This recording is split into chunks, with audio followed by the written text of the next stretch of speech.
Welcome to the Legacy Project podcast, where we talk about the art of preserving your story and passing it on with impact.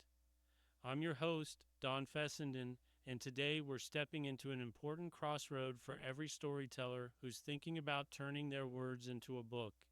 Should you pursue traditional publishing or should you self-publish? This decision isn't just about how your book gets into the world.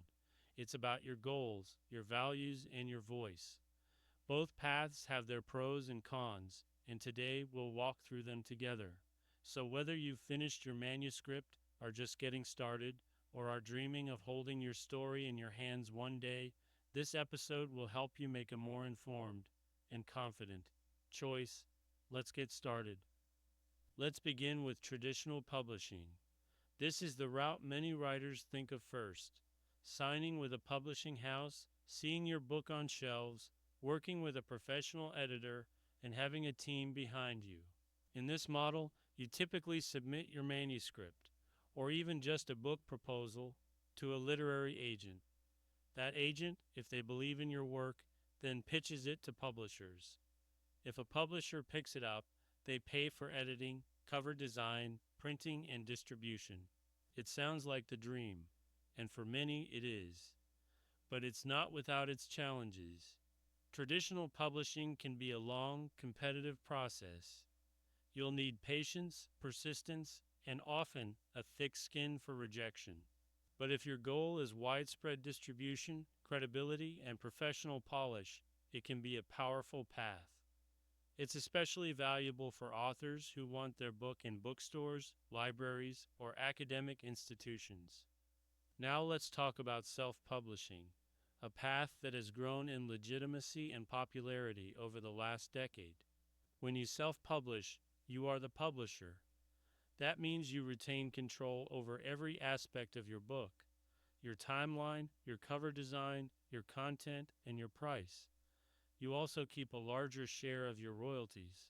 Thanks to platforms like Amazon Kindle Direct Publishing KDP, Ingramspark, and others, you can publish your book digitally and in print, on your schedule.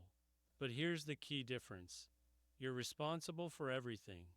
You'll either need to develop skills in editing, formatting, and marketing, or hire professionals who can help. This path can be incredibly rewarding for writers who value ownership, speed, and creative freedom. It's also a great fit if your book is meant for a niche audience, a personal community, or part of a broader mission, like leaving a family legacy. The best publishing path depends on your goals. So let's pause and reflect. Ask yourself, do I want my book to reach a broad commercial audience or a more personal or niche group? Am I comfortable pitching my book to agents and waiting on responses? Do I want complete creative control, or am I open to a team shaping the final product?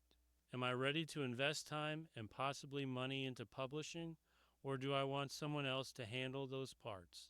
Traditional publishing might make more sense if you're seeking literary prestige, mass exposure, or don't want to finance the publishing process. Self-publishing might be right if you want to move quickly, keep creative control, build a personal brand, or publish a deeply personal work without the approval of a gatekeeper. For many authors, especially legacy writers like those in our community, a hybrid approach works well. Some self-publish their memoir or family story while pursuing traditional publishing for broader market books later on. This isn't just a business decision, it's an emotional one. You've poured your heart into your story. You want it to be seen, valued, and respected. And sometimes the fear of rejection can hold us back from pursuing traditional publishing. Other times, the overwhelm of managing every detail can make self-publishing feel out of reach. Here's what I want you to know. Your story is worthy either way. The publishing path you choose does not define the value of your words. What matters most is that you finish your book and that it finds the people who need to read it.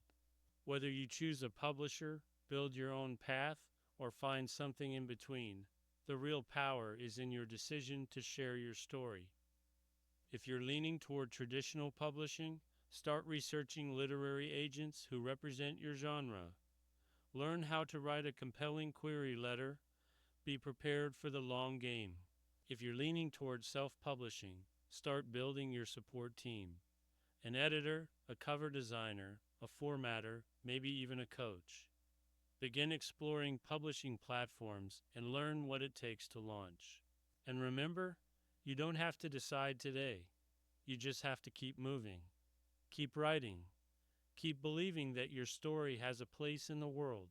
If you need guidance, grab a copy of my book, The Legacy Project, a guide to sharing your story where I cover both paths in detail, along with exercises, prompts, and strategies to help you through every stage of the journey.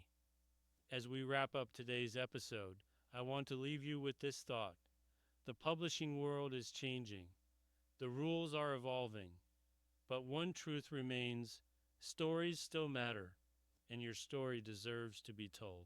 So whether you choose to walk the path of traditional publishing or forge your own through self-publishing, do it with heart, do it with purpose, and do it knowing that your words have the power to make an impact. Thank you for joining me on the Legacy Project podcast. Keep writing, keep dreaming, and when the time is right, choose the path that aligns with your voice, your values, and your vision. I'll see you next time.